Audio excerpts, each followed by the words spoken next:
तो चलिए शुरू करते हैं। पढ़ाई लिखाई में ध्यान लगाओ, आईएएस बनो और देश को संभालो।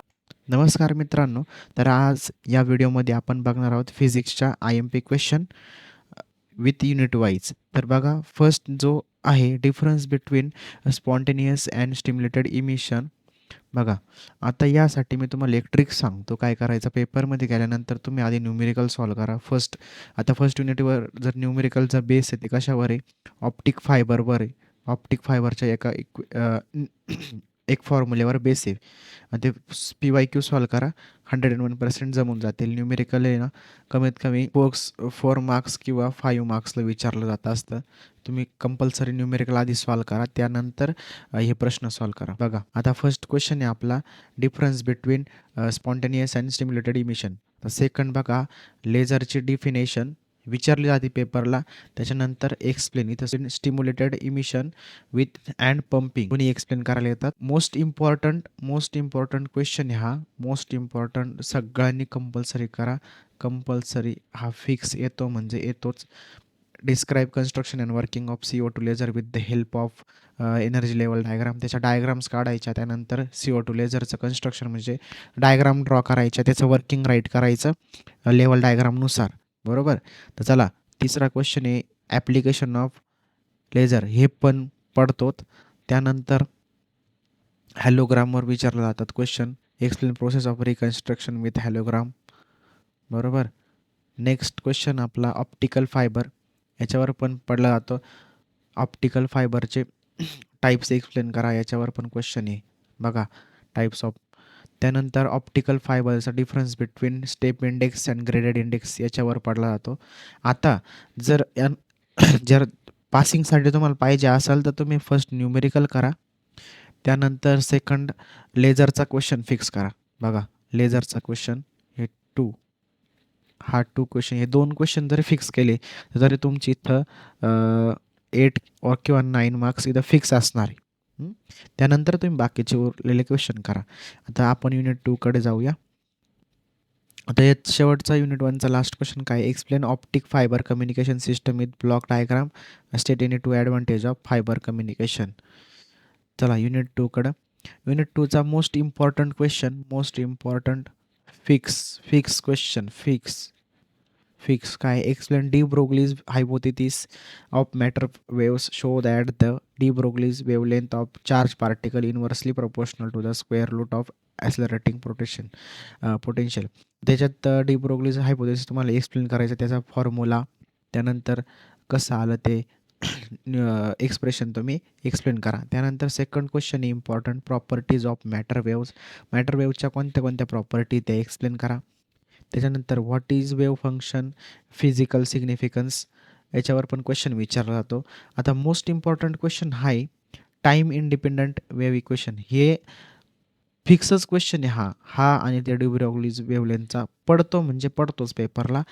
त्यानंतर बघा, derive and expression for energy of particle trap in infinite well. एक विहिरीमध्ये प्रॅक्टिकल म्हणजे पार्टिकल कसे ट्रॅप केले त्याच्यावर एक्सप्रेशन आहे. खूप इम्पॉर्टंट हे पण एक्सप्रेशन तुम्ही करा. हे तर टाईम इंडिपेंडंटचा 101% पेपरला येणार म्हणजे येणार. त्याच्यानंतर डी ब्रोग्लीज वेवलेंथचे न्यूमेरिकल. आता जर ज्यांना पासिंग पाहिजे असेल तर त्यांनी हे न्यूमेरिकल करा.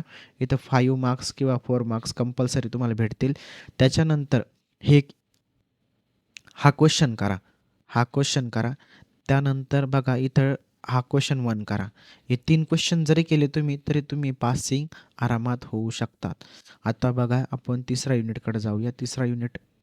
तिसऱ्या युनिटमध्ये काय, explain it level diagram interference. हा पण मोस्ट इम्पॉर्टंट. याच्यात कंडिशन असतात मॅक्झिममच्या अँड मिनिममच्या. बरोबर. ह्या कंडिशनवर मार्क्स फिक्स असतात तुमचे. हा पण इम्पॉर्टंट क्वेश्चन आहे. त्याच्यानंतर जास्त ॲप्लिकेशन जर बघायला गेलं तर अँटी रिफ्लेक्शन कोटिंग एक विचारलं जातं. आत्तापर्यंत हे विचारलं नाही आहे, पण गॅरंटी मी देऊ शकत नाही, आलं तर येऊ पण शकतं. तर अँटी रिफ्लेक्शन कोटिंग आत्तापर्यंत खूप वेळेस विचारला गेलेला आहे. त्याच्यानंतर नेक्स्ट एक्सप्लेन मॉल्स लॉ, हे पण खूप इम्पॉर्टंट क्वेश्चन आहे. याच्यावर न्यूमेरिकल बेस असतं. तर बघा, जर वरच्या क्वेश्चनमध्ये ABC मध्ये जर मॉल्स लॉ तुम्हाला एक्सप्लेन करायला आला तर खाली न्यूमेरिकलमध्ये येऊ शकतो किंवा दोन्ही ठिकाणी न्यूमेरिकलमध्ये येऊ शकतो. बरोबर. आता न्यूमेरिकल तुम्ही मोल्स लॉचे सॉल्व्ह करून बघा. त्यात किती 2 टाइपचे न्यूमेरिकल्स असतील. एवढे न्यूमेरिकल्स मोल्स लॉच्या फॉर्म्युल्यावर बेस आहे. तुम्ही ते सॉल्व्ह करा. त्यानंतर मोस्ट इम्पॉर्टंट क्वेश्चन एक हायजन थेअरी. हा पण इम्पॉर्टंट क्वेश्चन आहे. खाली बघा. बस एवढेच आहे. युनिट 3 मध्ये एवढेच आहे. आता बघा मी तुम्हाला ज्यांना पासिंगसाठी पाहिजे त्यांच्यासाठी सांगतो मी. मोल्स लॉ करा, सोपा आहे. हायजेन्स थेअरी करा, न्यूमेरिकल करा.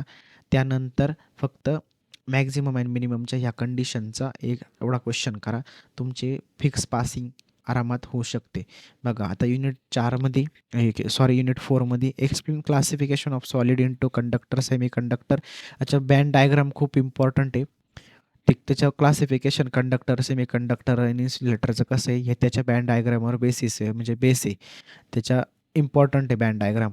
हा हा पण कंपल्सरी क्वेश्चन आहे. हा पण येत असतो. त्याच्यानंतर फर्मी लेव्हल म्हणजे काय? फर्मी एनर्जी म्हणजे काय? त्याच्यानंतर फर्मी डायरेक्ट प्रोबॅबिलिटी डिस्ट्रिब्युशन त्याचा फॉर्म्युला आणि त्याच्या एक टर्मचा मिनिंग काय असतो ते. आता प्रॉपर्टीज ऑफ अल्ट्रासॉनिक वेव्हच्या प्रॉपर्टीज. त्याच्यानंतर इथं बघा आता हा पण पिझो इलेक्ट्रिक याच्यावर पण क्वेश्चन विचारला जातो. आता जर मी मागचे पेपर्स जर बघायला गेलो युनिट 4चे तर बघा मागच्या वेळेस काय काय क्वेश्चन आलेला आहे मी तुम्हाला सांगतो. मागच्या पेपर्सला हा क्वेश्चन आलेला आहे बघा. हा बरोबर. त्यानंतर प्रॉपर्टीजवर आलेला आहे क्वेश्चन याच्यावर. ओके. त्याच्यानंतर न्यूमेरिकल आलेला आहे अल्ट्रासॉनिकवर. त्यानंतर बघा पी एन जंक्शन डायोडवर क्वेश्चन विचारला आहे तिने फर्मी लेवलवर इथं पी एन जंक्शन डायोड. त्याच्यानंतर फॉर्म्युला बघा इथं मी तुम्हाला सांगितले तर फॉर्म्युला इथं formula of Fermi write the formula इथं formula of Fermi Dirac probability distribution function बरं का. त्याच्यानंतर क्वेश्चन आलेला आहे ऑप्टिकल नाही एवढंच क्वेश्चन आहे. हे इम्पॉर्टंट क्वेश्चन. त्याच्यानंतर पिझो इलेक्ट्रिक पण आलेला आहे. आता ह्याच्यात न्यूमेरिकल कशावर बेस आहे बघा. मी तुम्हाला बोललो अल्ट्रासॉनिक वेव्हच्या याच्यावर बेस आहे. नंतर हॉल इफेक्टवर बेस आहे. आता तुम्ही 100% हे न्यूमेरिकल करून ठेवा. याच्यात तुमचे मार्क्स न्यूमेरिकल खूप इझी फक्त व्हॅल्यू पुट करून आन्सर काढायचे आहे. तुम्ही कृपया करून न्यूमेरिकल सोडू नका. न्यूमेरिकल करा. 100% पडायचे चान्सेस खूप आहे. हॉल इफेक्टचा क्वेश्चन करून ठेवा. सोलर सेलवर अजूनपर्यंत क्वेश्चन विचारलेला आहे बट गॅरंटी नाही आहे की येऊ शकतो म्हणून. आला तर पण येऊ शकतो. बरोबर. त्याच्यानंतर नेक्स्ट आहे युनिट 5. आता हा जो क्वेश्चन आहे properties of nano particle, mechanical, electrical हे इम्पॉर्टंट आहे. बरोबर. इम्पॉर्टंट क्वेश्चन मी तुम्हाला इम्पॉर्टंट क्वेश्चनच देतोय पण जास्त इम्पॉर्टंट कशासाठी देतोय मी की ज्यांची पासिंग व्हावं त्यासाठी देतोय. बघा ॲप्लिकेशन ऑफ नॅनो टेक्नॉलॉजीचे ॲप्लिकेशन, फेजर वेपर डिपोजिशन. आता मी तुम्हाला क्वेश्चन पण राईट करून दिले असते पण क्वेश्चन एवढं मोठे बघून तुम्ही कन्फ्यूज झाले असते. त्यासाठी मी शॉर्ट टॉपिक तुमच्यासाठी काढलेले. त्यानंतर मेजनर इफेक्ट खूप वेळेस विचारला गेलेला प्रश्न आहे. हा पण IMP क्वेश्चन आहे. Difference between type 1 and semiconductor and type 2 semiconductor. मागच्याच वेळेस येऊन गेलेला आहे क्वेश्चन. सेमीकंडक्टरवर डिफाईन आली होती आणि त्याचे टाईप्स विचारले होते.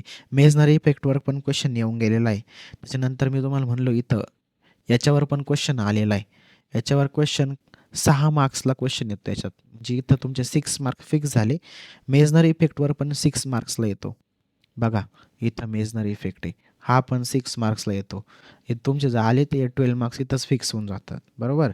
त्याच्यानंतर बघा खाली critical numerical on critical magnetic field याच्यावर न्यूमेरिकल आलं जातं 6 मार्क्सला.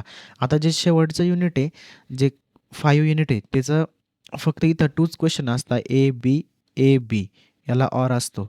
ही एक क्वेश्चन 6 मार्क्सला असतात. बरोबर. इथं 6 मार्क्स इथं 6 मार्क्स. आता बघा 6 मार्क्सला जर असले तर न्यूमेरिकल ते विचारू शकत नाही. विचारलं तर ते 6 मार्काला विचारू पण शकतात. पण इथं हा 6 मार्काला क्वेश्चन विचारला जातो. Properties of nano particle. त्यानंतर बघा मेजनर इफेक्ट हा 6 मार्काला विचारला जातो.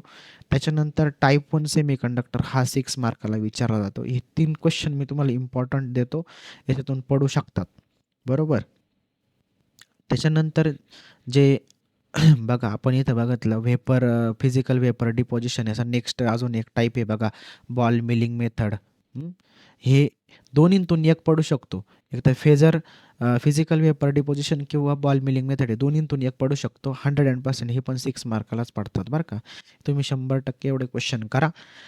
मी दिलेले तेवढे 101% तुमच्या 50च्या प्लसच पासिंग होऊ शकते. 50च्या प्लस पासिंग आरामात हो. मार्क ज्यांना स्कोर करायचे त्यांनी 100% याच्यावर फोकस द्या. न्यूमेरिकल आधी करा. त्यानंतर तुम्ही क्वेश्चन बाकीचे सॉल्व्ह करा. आणि ज्यांना वाटतं की माझा फिजिक्स राहील त्यांनी माझा व्हिडिओ बघा. व्हिडिओमध्ये मी क्वेश्चन कसे करायचे, काय करायचं सगळं सांगितलेलं आहे. आता व्हिडिओ आवडला असेल तर व्हिडिओला लाईक करा आणि चॅनलला सबस्क्राईब करा. थँक्यू.